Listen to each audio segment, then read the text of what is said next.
Welcome back to the Strength and Speed Podcast. I'm your host, Strength and Speed owner and Conquer the Gauntlet Pro, Evan Preparis. I've got a special guest with me on the line who I'm really excited about. Before we get to him, though, a quick word from our sponsors. This episode is brought to you by Mudgear.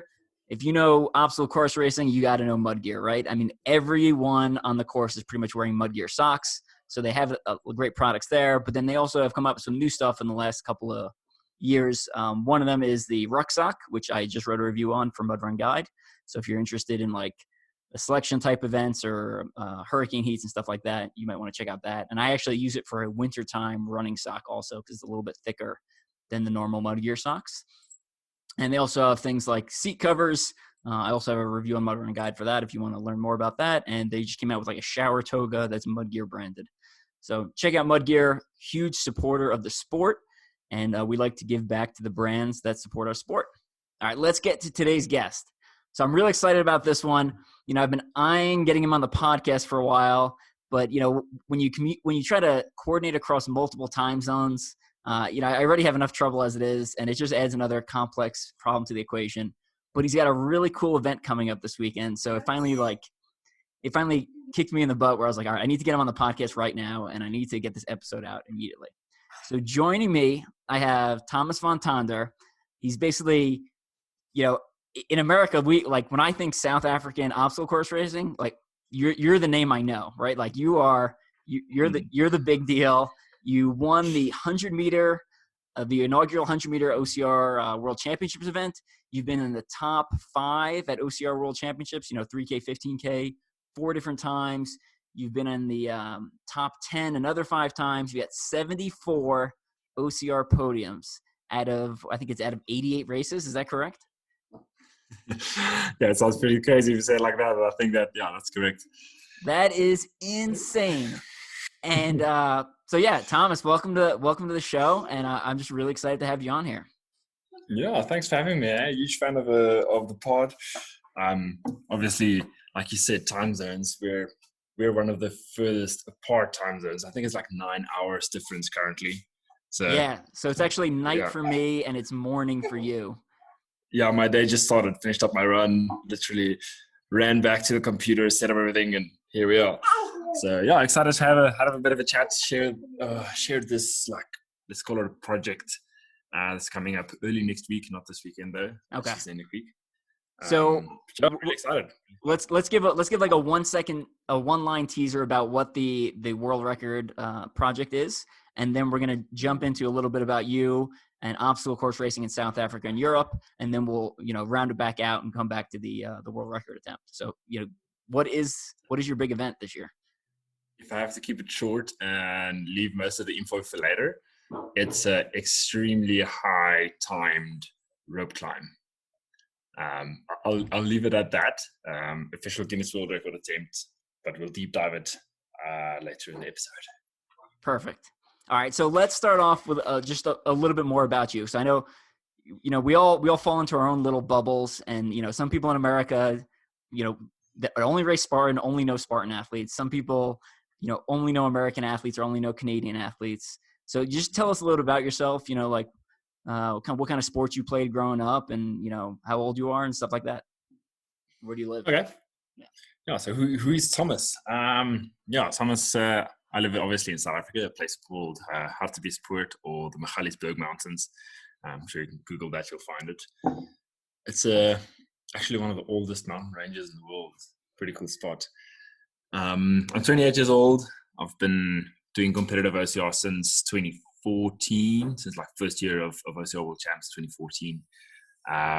End of 2016, I signed as a Red Bull athlete to cut a long journey short. We're from there to here has been pretty crazy, but if I have to hold the bragging rights in there a little bit, of the first OCR athlete to be signed by Red Bull, like internationally, and that to me was like one of my, let's call it, biggest like goals, or like things I look back on like, damn, that's pretty cool. I'm currently a dad of married dad with one boy.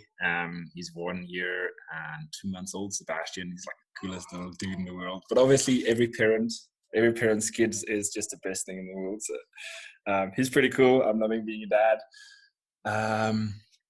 Yeah, and I've been this year has been crazy for everyone. So I guess not too much of event-wise recently happening in South Africa. I'm sure you guys can relate. Like events has been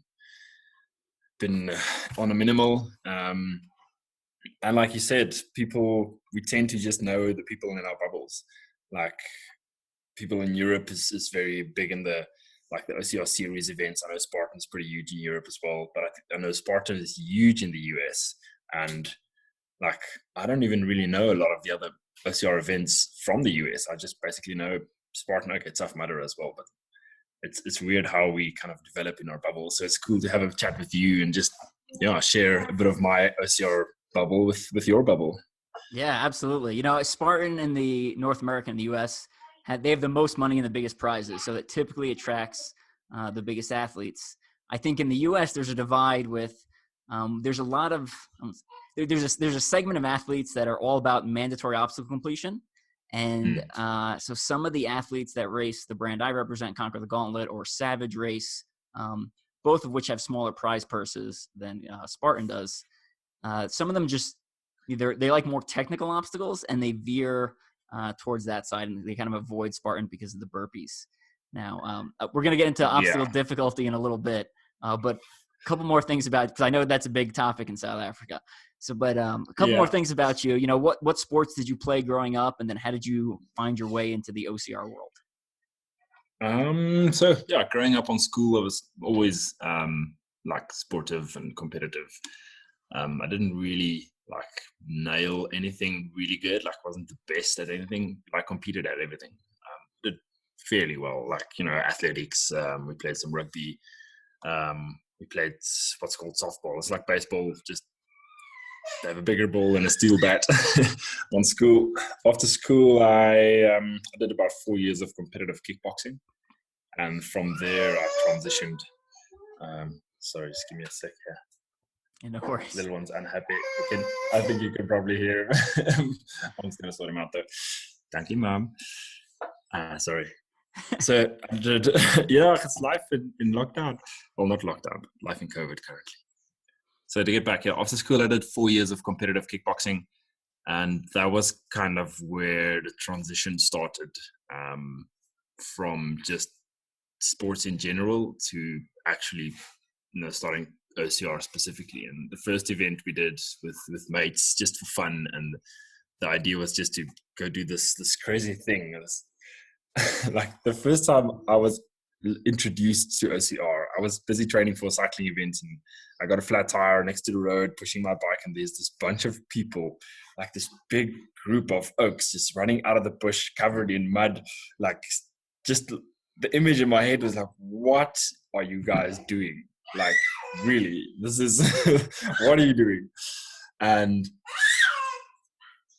from there, sorry, little one's busy this morning. So from there, like, I saw these oaks and I asked them, like, dudes, what are you doing?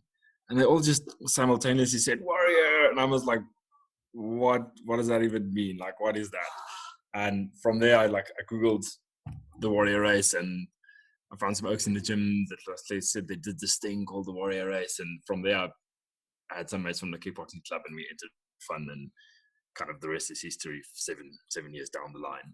So it's that's my introduction to this crazy sport. And obviously it's been a crazy journey from getting from there to where we are currently.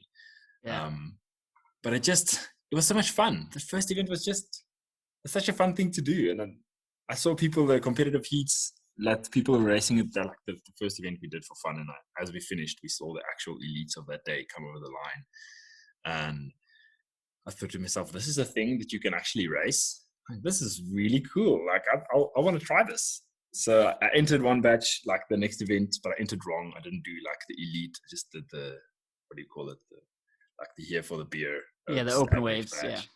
Yeah, the open waves. And I came in. Well, we started 10 minutes behind the elite batch, and I came in second over the line on that day. And I was like, geez, this can't be real. I'm second at an event? This is really cool. But I obviously couldn't get podium as I entered wrong. So that was a bit of a light bulb day for me. It's like, okay, let's see if I really put some effort into this. Like, how good can I be? And I entered the next one. I came second again behind a good friend of mine, JJ Daisel. And then from there, I think I won 3 of them in a row. And then the light bulb really came on. Like, hey, Thomas, you've been doing really good at sport, but this is something I can personally do really well at. And I did OCR, like I had a full-time construction job for like 4 years and part-time, like really early mornings. I remember those days I was so tired, like permanently, like late afternoons training, early morning training, full days of work. I'm sure there's a lot of people out there that can relate. So 4 years of full-time job, part-time training, and then end of 2016, 2017. No, it's actually end of 2017, 2018. Sorry, I got it all wrong. I decided, like, I'm going to take the leap of faith, if you can call it that, and quit my day job and see if I put 100% of my time and effort into racing OCR, like how good can I actually be. And that's about three years down the line now. Not doing too bad currently. Well, COVID. You're right. Under circumstances, doing okay. So yeah, that's about my intro to OCR. Awesome. We're going to dive a little bit deeper. One of the things we like to do on this podcast is ask people about, what lessons can they pull from other sports they've done. And I've never had a kickboxer on. So, what give me a lesson that you can pull from your experience in kickboxing that you've kind of carried over into OCR. Sure. So yeah, firstly, I've always been a bit of a runner, like just in general. So if you say a kickboxer, for me, I'll give some 1 or 2 examples and stuff that I can think of that transferred well from kickboxing to OCR. But I wasn't a purist like kickboxer, if you could say it like that, just for context. But kickboxing, I feel the fighting sports, it's a very win or lose mental vibe, and like the game is you either win or you get beaten the hell out of you. And mentally transferring that into a race, there's no like middle ground. It's either you win or you get beaten really bad. So I think mentally that transferred really well. And I almost want to say, call it stability, or the ability to like those explosive movements. If you get into an obstacle, you have to jump or grab or like swing. I think those conditioning muscles, those smaller posture muscles, were conditioned really well for those explosive movements. And sometimes in the obstacles that I felt, what's the word, I guess, solid, like stable, that transferred well. But other than that, I think the biggest advantage was just the mental game. Like, when someone rocks up next to you, you can kind of visualize the fight. It's like, okay, it's you and me now. Like, yeah, I think that was the biggest advantage of having like a fighting background. Yeah, gotcha. Yeah, great answer. Now, I know from an American perspective, when we hear South Africa, the brand we think of is Warrior Race. And from the American perspective, the obstacles are like legendary hard. So can you give us like some examples? I know we've had Jay Flores went over and did a Warrior Race a couple years ago, and he's really good at obstacles. And he came back and was like, man, that beat me up so bad. There was like a heavy carry portion, and it completely pumped me out. And I know Benny Gifford has also gone over and done them and said it was really challenging. So like, give us some examples on what makes Warrior Race unique. And I would take, kind of compare it to OCR World Championships. I think that's a common point that most of our listeners have done, or at least are aware of. Yeah, that's very true. Like the perspective from the international scene is like, yeah, the perspective is really that our obstacles are mentally crazy. And yes, the Warrior Race does have some like really challenging obstacles. I think specifically the one that Jay Flores and Benny Gifford did was our national championships that year. So it was just a notch above our like usual races. So they really picked a good one to experience the that side of it. I won't say that the obstacles are, well, let's call it the last 2 to 3 years. They've tuned them down a little bit, because like you mentioned briefly like earlier, it's that the different kind of races, some have the mandatory obstacle completion where you either get DQ'd if you can't complete it, where other has like Spartan has the burpee option where you like do a penalty lane or a burpee and then you continue. And the warrior race is very much catered to the mandatory obstacle completion side. And I guess there's merit to both sides of that kind of racing. Both has their pros and cons. But having a mandatory obstacle completion race and then having these difficult obstacles really set the tone for this like intimidating event. So initially they kind of overdid it once or twice. There was one video of mine that did like really well in the US that went out, like everybody saw it, of me just doing obstacle back to back, and it's almost like I never touched the ground. It's just never ending. But that specific event was a bit out of proportion in terms of obstacles. They did tone them down after, like, just to keep it more balanced. Otherwise, it's a bit unfair to the guys that's really good at obstacles. So, yes, the race is intimidating. It's not as bad as that video that went out. It's a bit out of context. But if you're going to come down and do a warrior race, it's going to be challenging. It's part of why it's why people want to do it. It's not like just a park run or like a super easy thing. Yes, they have easier versions like all the other races, like a 5K, 10K. But if you're going to do the difficult one, it's going to be difficult. But in the same breath, sorry, you want to say something? Oh, no, I was going to say, yeah, I think I remember seeing that video and being like, all right, yeah, he's almost across the rig. And then it was like, no, there's a little bit more rig left. No, he's still going. And then I would be like, how long is this friggin' thing? And, I think we've gotten used to a certain level of difficulty at OCR World Championships, and I've talked about it in the past, too hard for one person to be too easy for another person. And, there's always a fluctuating difficulty level. But I think, and I'm speculating here, obviously, but I think if we kept cranking up the difficulty level, I think instead of John Albin, I think we'd be talking about Thomas von Tonder as like the repeat world championship over and over again. That's just Evan speculating. John's obviously very good at obstacles, and so was Ryan Atkins. But I think if you cranked it up to like an insane level, I think it would be, year after year.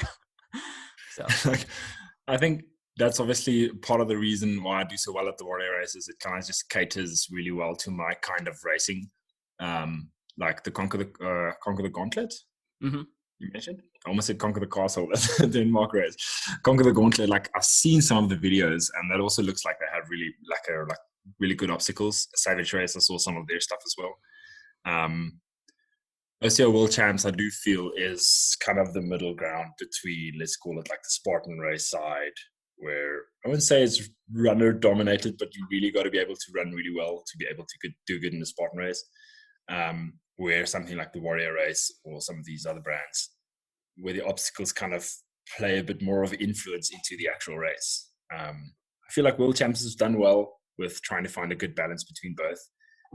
And the argument of, yes, if they just keep on cranking up the difficulty of the obstacles specifically, it'll definitely make a difference in like the World Champ race. Like, yes, merit to Atkins and Albin, like, none credit taken away from them. They're both actually beasts on obstacles. Like Albin, for the size of that guy, the speed that he can pick up and carry a sandbag has blown me away. It's baffling. Behind him.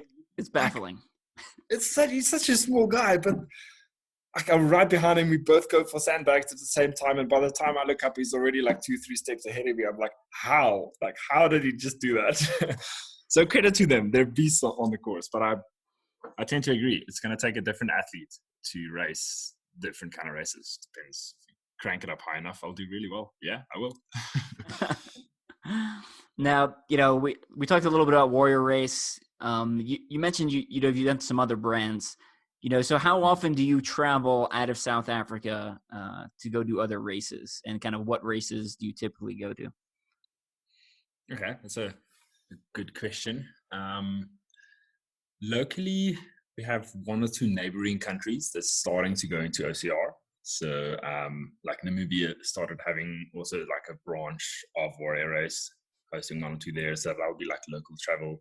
We have a decent amount of South African variety of events that I've kind of traveled for, but internationally, first one that pops up is the Conquer the Castle event in Denmark. I didn't make it to this year's edition for obvious reasons, but last year's, that was one of the very like unique, like just awesome vibe events that I went to. Not just saying that because I'm a Red Bull athlete, just Red Bull events, but they really make like a good vibe with the whole Conquer the Castle thing. You had dinner inside the castle. It was really cool. That's cool. Then the OCR series events, or what's it called, Strong Viking in Europe, they have pretty solid events. I've been over for one or two of them. US side, I kind of all the World Champs events I've been to. So I've been to Cincinnati, Ohio twice. I've been to Atlanta, Georgia for World's Toughest Mother in 2017. I've been to obviously Canada twice for World Champs in Toronto. Then the UK last year, the year before as well, World Champs as well. And that's about it, I think. Okay. Yeah, so yeah, I think that's about the ones I've been going to. I'm gonna ask because it's my specialty and it's my jam, right? What did you think of World's Toughest? Yeah, so the year we did it, I wasn't planning on doing it. Like a month or two before, there was this like travel company called Travel Start locally that was like, they're looking for a group to send over to this event. Ironically, World's Toughest Mudder, I was like, I don't know how they decided on that event, but obviously me being who I am in the South African scene, they was like, you're going. I was like, okay, I'll go. You'll be surprised what you'll do if the whole trip's free. It's crazy. Oh, yeah, I agree. Yeah. So we're like, okay, World's Toughest Mudder, 24-hour endurance event. So me and like three of my mates, we like get all the gear we can possibly think of. We start Googling like what wetsuits we can run in and stuff like that. Like a month before the time, we set up this little group and like trying to sort out all that stuff. And I probably watched some videos online on if you'll be in them or not, but everything that I could find on World's Toughest Mudder, I was just gobbling it up to see what does this event actually look like. So we went over. Atlanta, Georgia that year was like rainy and extremely cold. Oh yeah, that was the coldest year. So I've done every year Vegas and every year Atlanta, and that was the coldest year, excluding New Jersey's. Yes, it was ridiculous. Like the thing that jumps to mind if I think of it being so cold is two things. One, like in the middle of the night somewhere, if you like grab the trussing of the obstacles for too long, your hand would like freeze to it because it's like wet and cold. And my wetsuit, I had a 3mm and a 5mm. I took off the 3mm, I put it on the chair, went out for another lap, came back, and the thing looked like a surfboard. It was like frozen, like solid. I actually have a video of it. It was like, why are we running currently swimming in this like? But all in all, it was a really cool event. I would easily do it again if it happens. Yeah. But I really liked it. You were doing the team. You were doing the team relay that year. Is that right? No, individual. Okay, individual. Yeah. Gotcha. So we didn't really have a pit crew as well. We just had these little like tents. You just rock up and sort your own stuff. And so I think that year a pit crew would have been amazing. Just someone to give me hot water when I get back would have been so cool. Oh yeah, pit crew makes a huge difference, especially if you're going to be competitive. It makes substantial difference. Did you get to do? I'm tracking Warrior Race did one 24-hour event. I can't remember what year it was. Did you get to do that one? That was 2015. They had a 6-hour and a 24-hour, but back then 24 hours sounded so intimidating. I was like, no, I'll do the 6-hour, otherwise I'll die. And I did the 6-hour. I actually won. I did really well, but I haven't. The World's Toughest Mudder 2017 was my first actual like proper endurance event.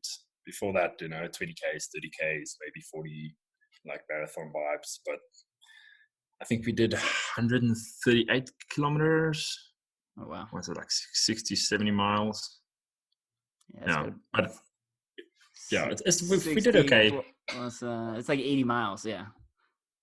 Yeah, it's not bad. Like I would like to 1 year like train for it and see like if I put some more effort into the endurance side of things, what I could do there. But then again, I feel like people like Atkin and Albans, like they just smash everything. It's not like Oh yeah. it's ridiculous. They're really like, yeah. I remember when I first got involved in the sport, I went to one of the first races I went to was Warrior Dash World Championships, right? 5K. And I remember like I didn't know anybody. I knew Jung Young Pak and I knew Ryan Atkins from World Toughest Mudder. Yeah. And I show up and I'm like, they can't win a 5K. They won a 24. Those are two different athletes. And like, they came in like, I don't know, third and fourth or something. And I was like, how is that possible? Like I was just blown away by the range in which they're good at. And anyway, tell Warrior, if you have any connection to Tell Warrior Race, tell them to put on a 24-hour race event again so I can fly over and do that because we've had those talks. Yeah. So yeah, if you put one on, I'm coming. Just as long as I can get off from work and as long as this COVID thing calms down a little bit. So. Yeah, there's a lot of factors that currently is not normal, but I think the problem with hosting an event like that, especially if it's like a startup thing, first event, is that the amount of people that would race a 24-hour is just like way less than the amount of people that would race like a fun 5K thing. So from an event company perspective, I really need to get some good motivation for them to go like, okay, yeah, we'll host a 24-hour. Like even World Champs, I think they had the 24-hour in Australia, and I think last year they said not having it. I don't know the specific reasons. I haven't chatted to Adrian in a while.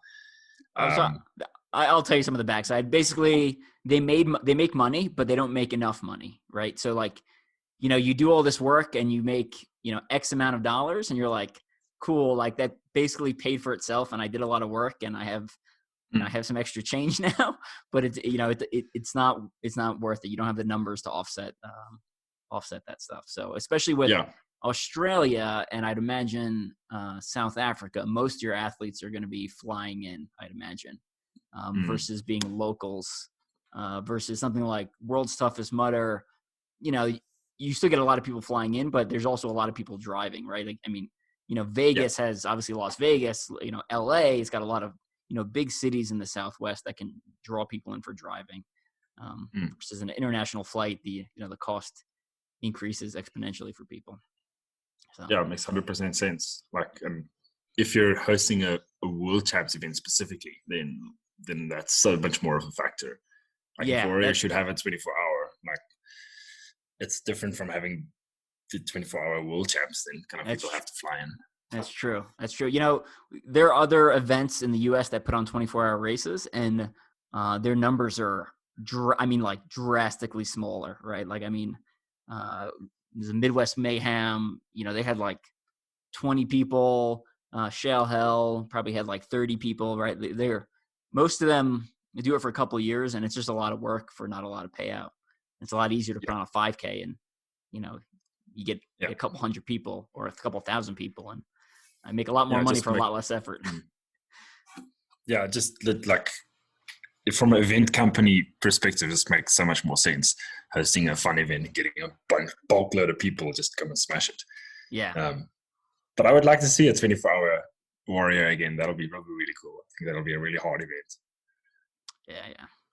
Awesome. Now let's, before we get into your world record attempt, take me through what do you consider your specialty, right? You won the 100-meter,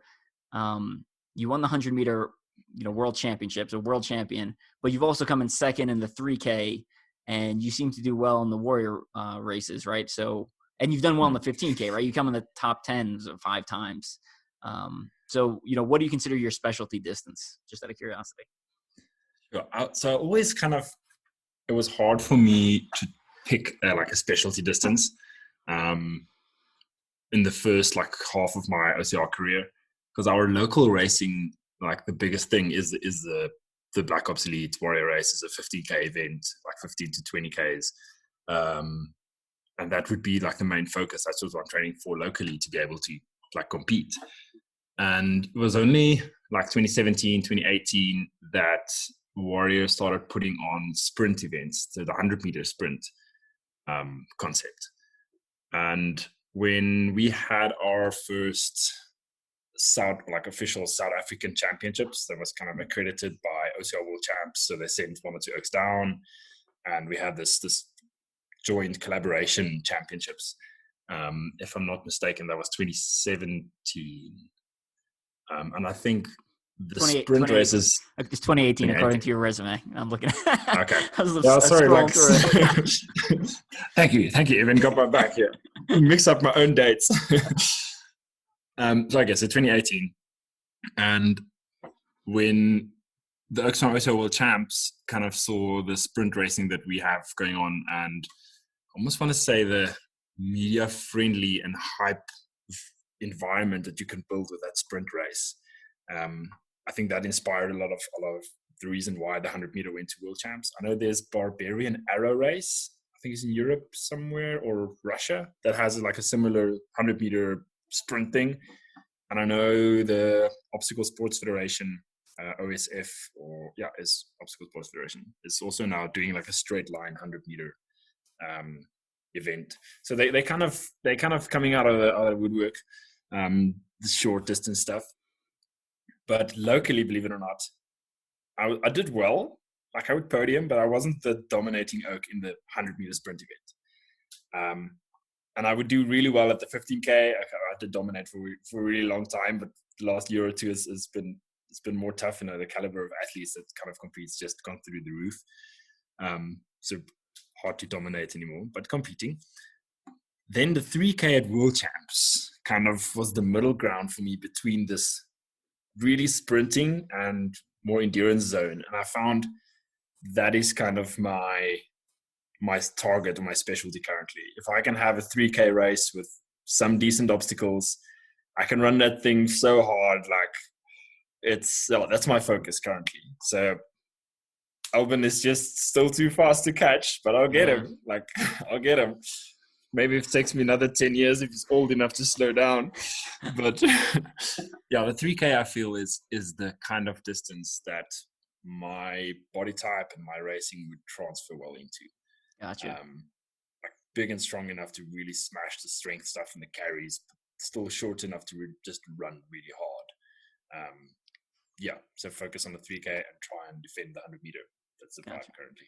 So before we get into your world record attempt, last question, take me through a week in your training. Like, how much are you running? How much are you doing obstacle specific stuff? What's kind of like your mileage like, being more 3K focused. Just go through that and then we'll jump into your world record. Okay. Obviously the last 4 or 5 months has been very different to normal just because of this world record attempt. Like the conditioning and training has completely moved, but I'll chat through what my training typically would look like in like a usual season. Yeah.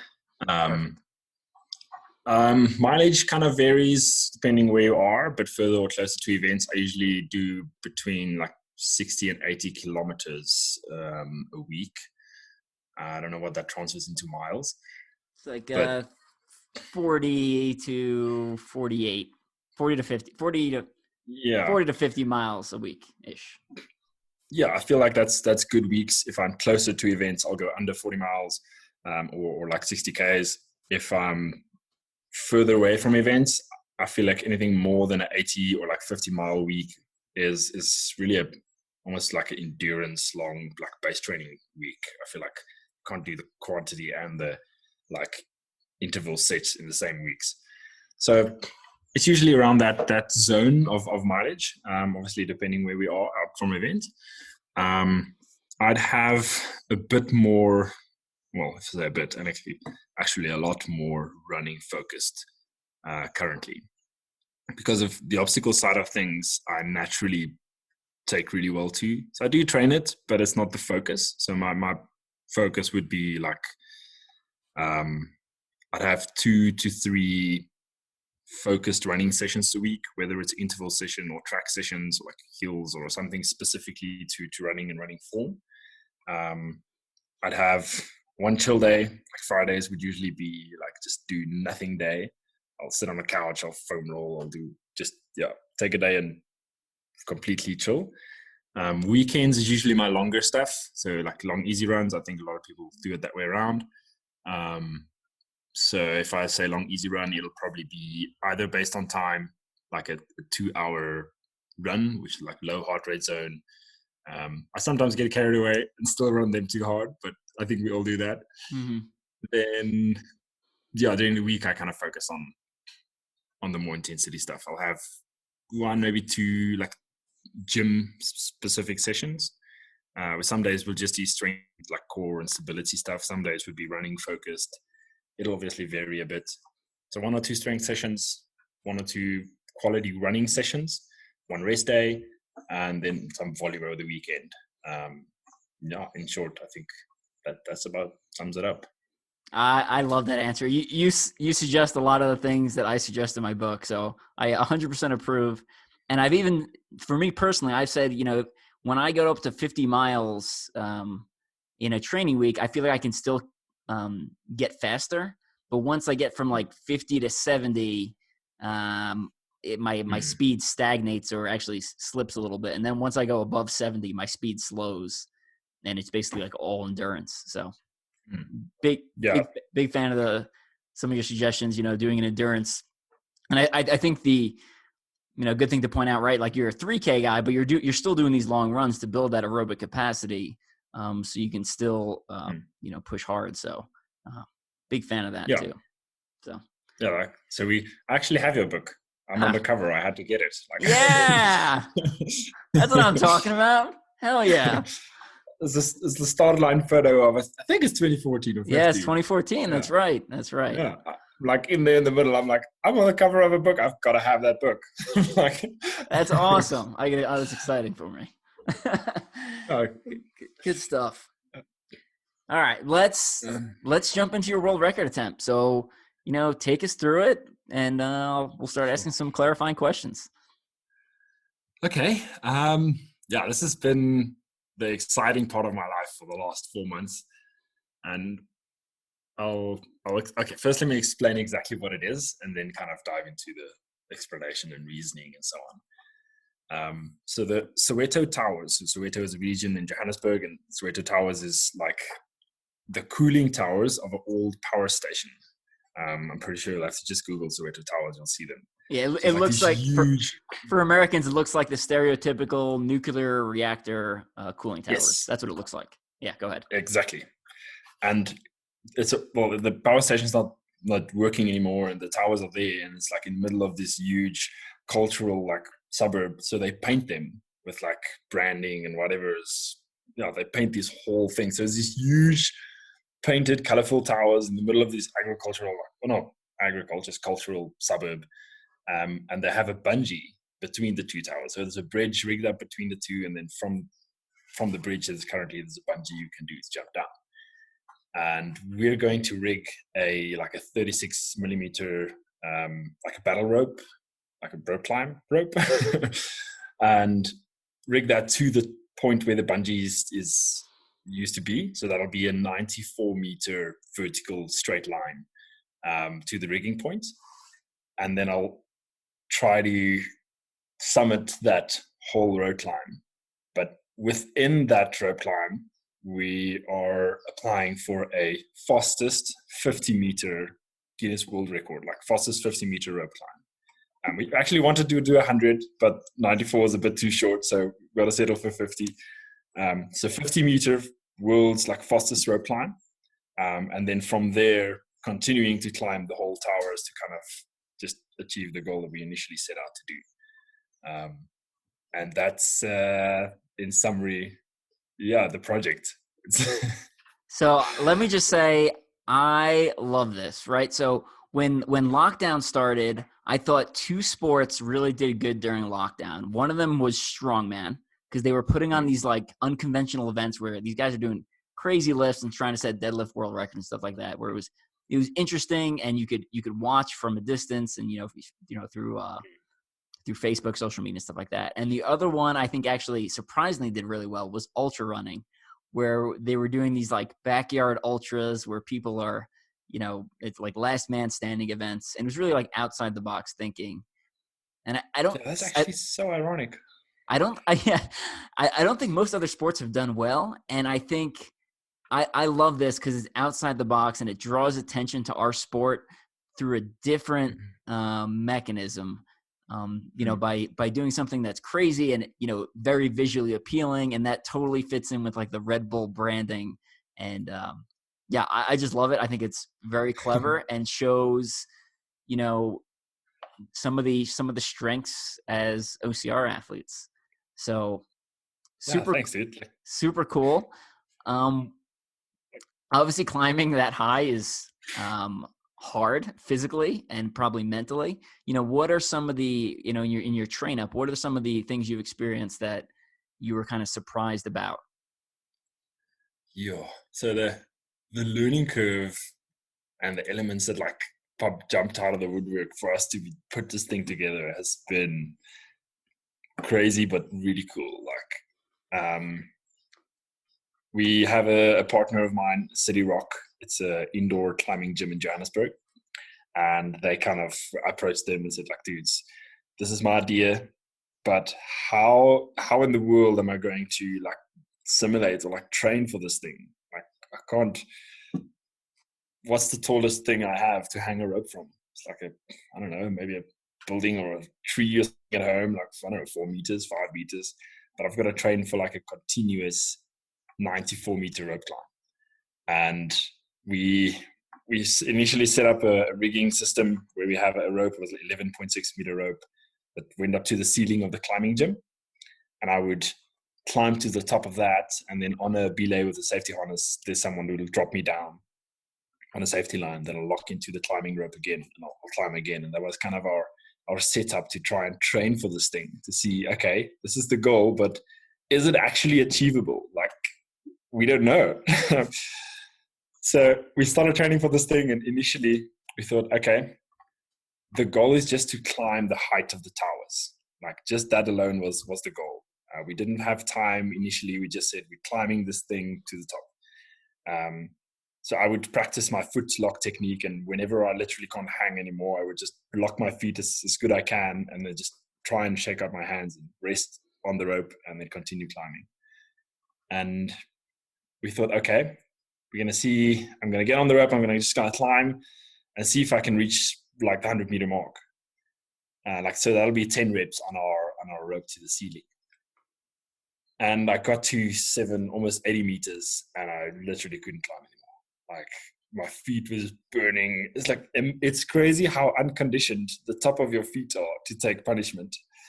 So yeah, that's super interesting, because it's you're putting pressure and friction on a point that normally accepts nothing. It's normally the top of your shoe. Yeah.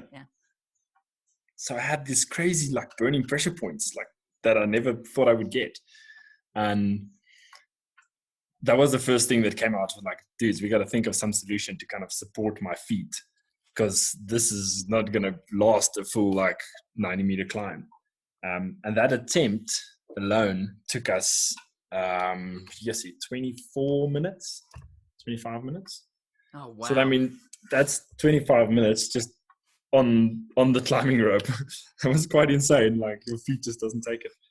So from there, we've progressed now in 4 months' time. We bought the actual 100-meter rope that we're going to be using for attempt day. And I had a special pulley made that we're feeding the rope through. So we put the pulley up in the ceiling, and then we feed the 100-meter rope through the pulley, and then I'm kind of on a treadmill on the other side of it. Oh, very interesting. Yeah, so that's been our go-to to just try and simulate to climb this thing. And about 2 months ago, obviously the application for Guinness World Records and stuff like that was in the process, and they said, okay, dudes, we can't do a 94-meter record. Like, it has to be either 50 meters or 100 meters. Otherwise, the next oak just comes and does like a 95 meter, 95 and then a 96. Meter, right? Yeah. So they had to like put some parameters in place, because there's a lot of people that's done stuff like this, but just different. Like Ross Edgley. I don't know if you know Ross Edgley, the guy. Yeah, of course. He Great swam Britain around. swim. He swam around UK, which is like the most. Yes. It was like 6 months of swimming, and he's like skin was falling apart, and his body was atrophying. That guy. Insane. Yeah. He's a beast. But the dry robe athlete. Yeah. So he's been featured on their website a whole bunch. Yeah. I heard he's a super nice. I heard he's a super nice guy too. From I was talking to Pete, one of the guy who kind of handles the athletes. He's like, "Oh yeah, Ross is so nice." Blah blah blah. I was like, "Oh, cool. That's always good to hear." Looks like a Anyway. Yeah. Sorry. Lost my track. Oh yes. So he did a 24-hour rope climb, actually at build up to one of the toughest events, the OCR events. And he did the height of Everest under 24 hours, like on a 20-meter rope, like reps up and down, which is incredible. That's crazy. That sounds nauseating. That sounds terrible. Yeah, that does sound terrible. But I mean, Leon Kofod, Danish OCR athlete, he's done a 50-meter under a hot air balloon. So people has done stuff like this, but it's all either reps for time on a shorter rope, or like the distance, like the continuousness of this. I don't think specifically that has been done before. So the conditioning to be able to stay on the rope long enough to be able to climb this thing has been the biggest learning curve, or the hardest thing to get to. That's why we built the treadmill, so I never come off the rope. I have to like stay on it to get my feet conditioning up and get my shoulder muscles. Yes, they were dying the first 2 months. I was so stiff, just like to pull my body to keep it onto the rope. It was so hard. It's better now, but it was so hard. There's so many things I could keep talking about this thing for days. So basically, we're 6 days out now.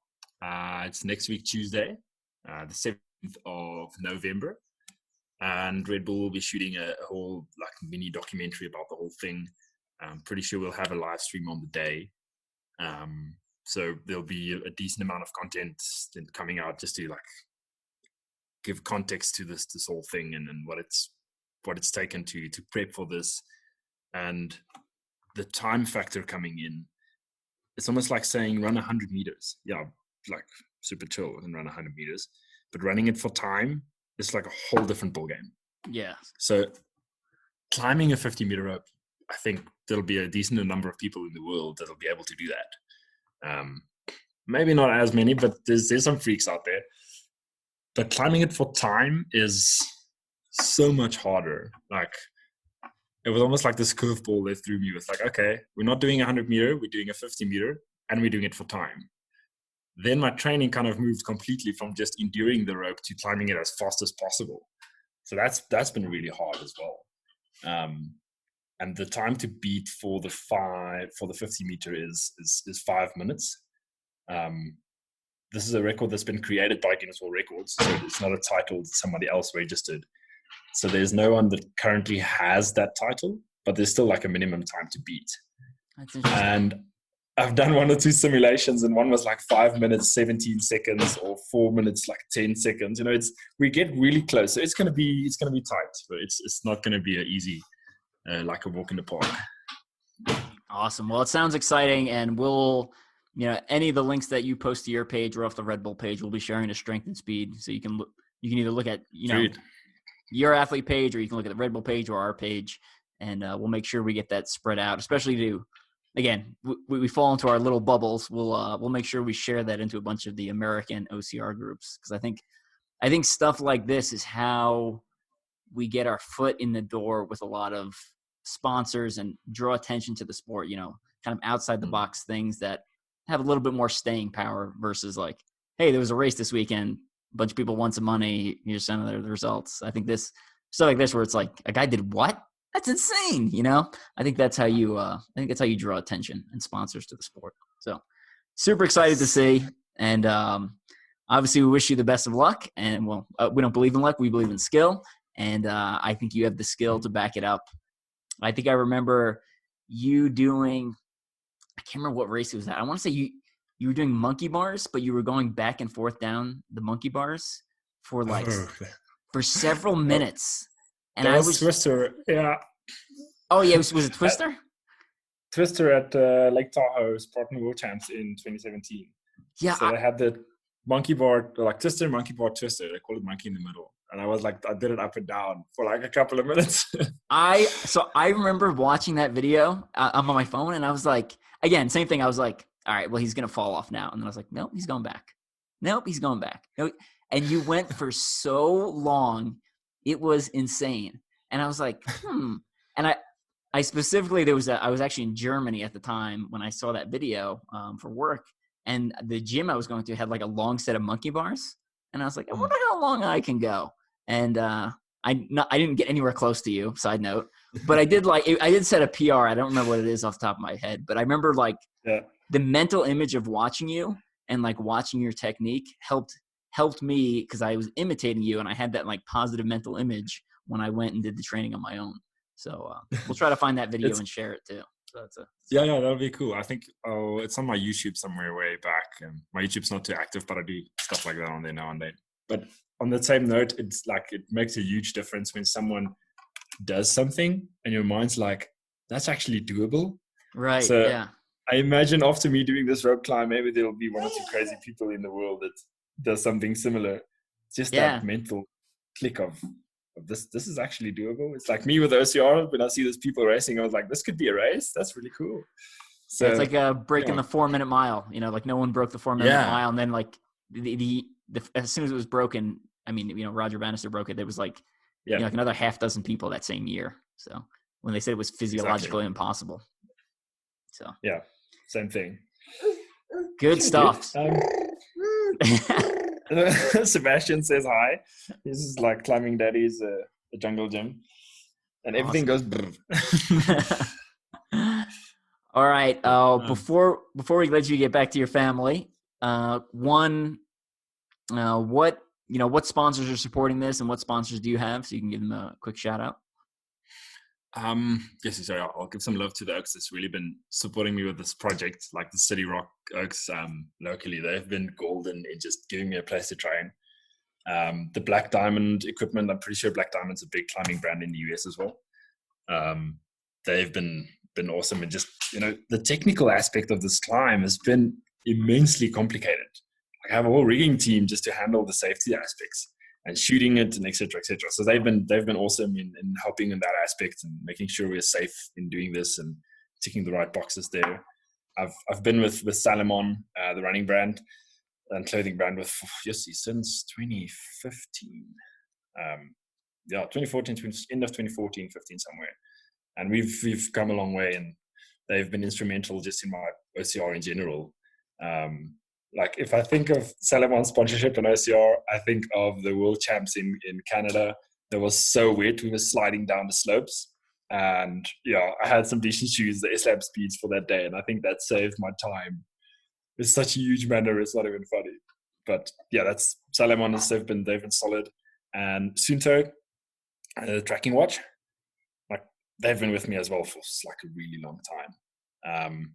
And it's weird how much I've started using this for the project that I didn't think I would, just recovery wise, and like it's such a different training that I've been doing the last couple of months. So that's also been quite instrumental in just me making sure I'm not overkilling myself in some of the aspects that we're training for. So that they've always been there. I love their watches, and just saying that because they're sponsoring me, I'm pretty keen with it. I have a Sunto 9 currently. I don't know if you guys have Sunto over there. You probably would. But super happy with the Sunto 9. It's been golden. And then obviously Red Bull is the big hat on top. They are the big dream givers for this whole project.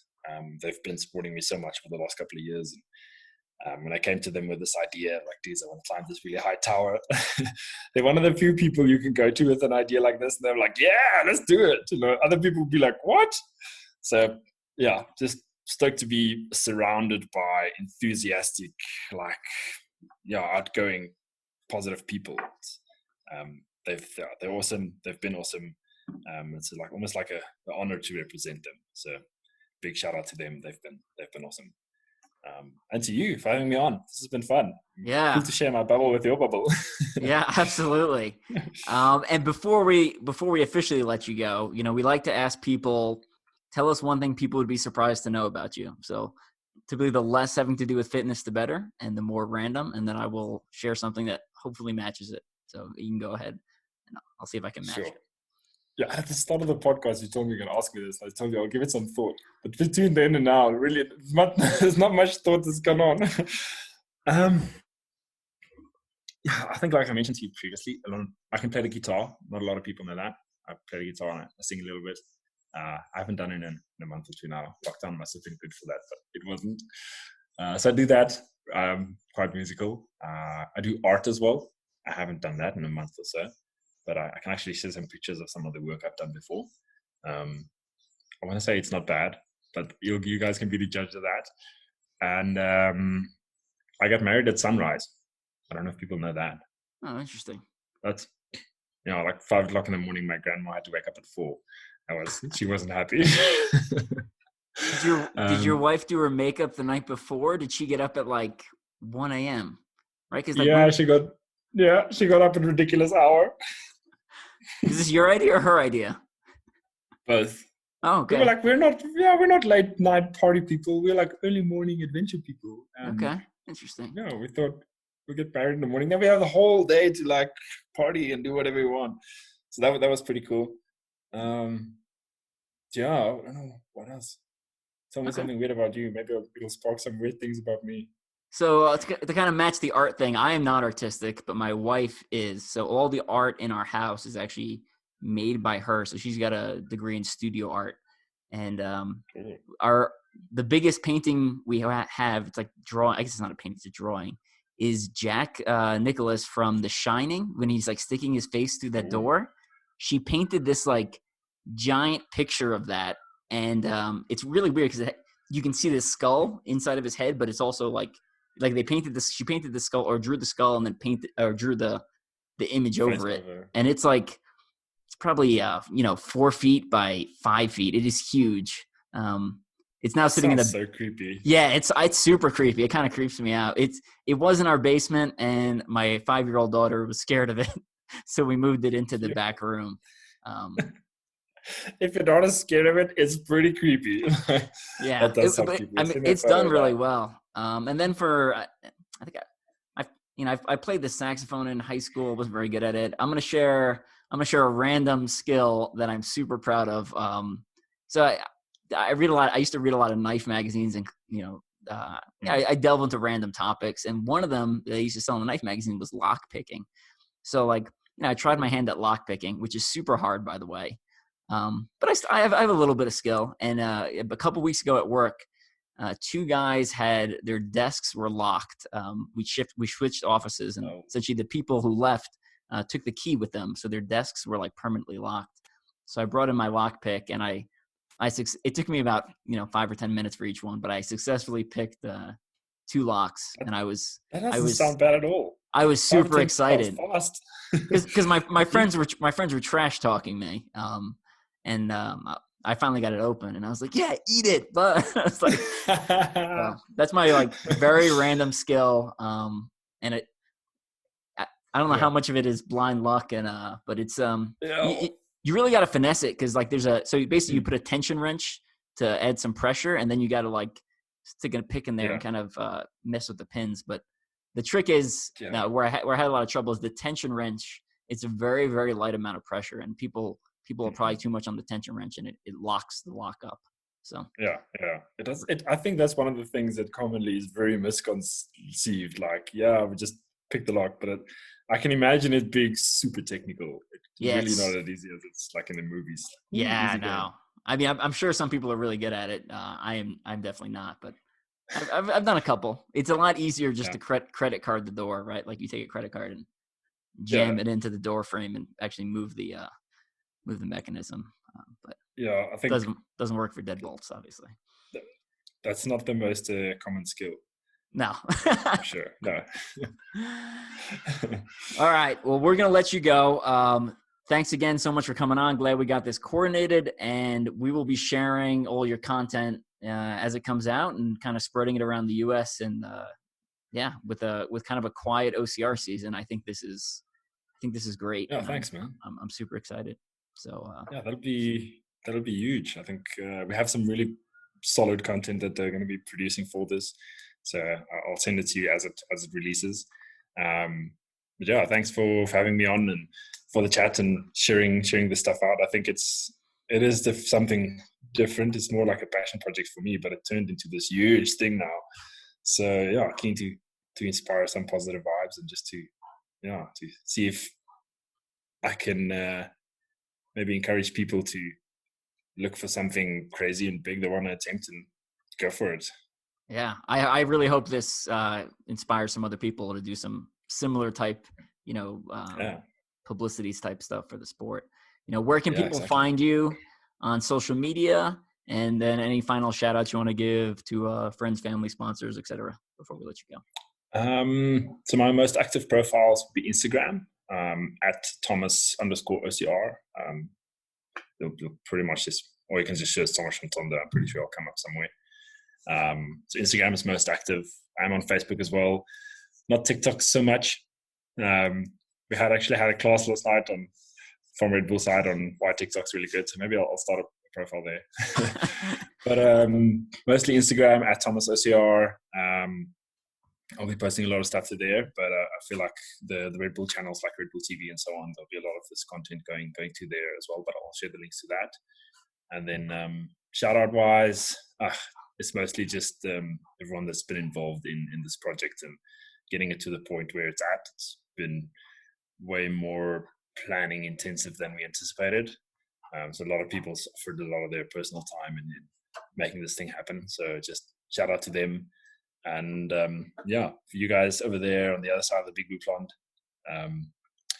for having me on and kind of just sharing in the hype and the excitement. Appreciate it. Awesome. And for any of our listeners, especially those on the other side of the world, if you want to pick up any of my books, they're now all on Amazon. So digital copies of, Strength and Speed's Guide to Elite Obstacle Course Racing, the one you're on the cover of. I don't have a digital copy yet. I'm working on releasing an updated version of that. But the all my other books, Mudrun Guides, Ultra OCR Bible, Mudrun Guides, Ultimate OCR Bucket List, and then my biography, Ultra OCR Man, and the Conquering the Gauntlet books. They are all on Amazon now, both in digital and hard copy. And my biography, Ultra OCR Man from Special Forces Soldier to Record-Setting Obstacle Course Racer, is on Audible also. So for those of you on the other side of the world, is now a lot easier to get my books. Than me shipping it from the US, because the shipping is just brutal, especially to South Africa. I think I've mailed some stuff there, and I think not South Africa, but I think I mailed a whole bunch of books to Portugal once, and I think I actually lost money because the shipping was so much. I was like, damn it! I was like, it's the opposite of what's supposed to happen, but it was cool. Yeah, I'm super keen to read some of those. I didn't know you have so many books. Jeez, I'm keen to read some of them. Yeah, it's I got a bunch, so I enjoy it, and nice. I think it has more staying power. And I'm hoping, I'm hoping some other athletes write like some biographies, because I think that's right. Like, I don't know, when I got into ultra running, it was from reading like Dean Karnazes' Ultra Marathon Man, and I hope other athletes, Jesse Bruce has some pretty crazy story.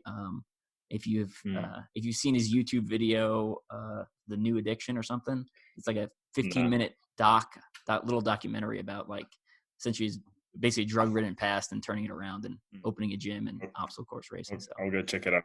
Sounds cool. Yeah, we'll post some of these links, and we'll have Thomas share some of his links, and we will we'll spread the word and keep spreading the sport. So Thomas, thanks again for coming on, and looking forward to watching you crush it next week. Thanks, dude. I appreciate it. Thanks for having me, and I'll keep you guys posted as much as I can. Awesome. Catch you later. Sweet, dude. Yeah, cheers. Enjoy.